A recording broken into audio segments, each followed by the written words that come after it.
Болните и немокни лица кои нема да можат да гласаат на своето избирачко место имаат уште 3 дена да се пријават за гласање дома. Според роковникот на Државната изборна комисија, избирач што поради болест или немок не може да гласа на своето место треба да ја извести општинската изборна комисија најдосна до 10 октомври на полноќ. За да му се овозможи гласање во домашни услови, до истата комисија треба да се достави соодветна медицинска документација. На 14 октомври истекува и рокот за пријавување на лицата кои издржуваат мерка куќен притвор и сакаат да гласаат.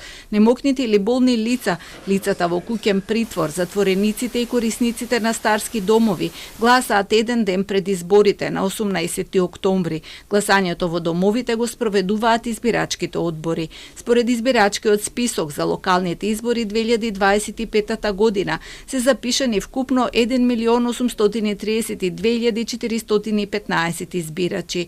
Од тие 112.000 се во посебниот список за лица на привремена работа, престој во странство, но дијаспората не гласа на овие избори.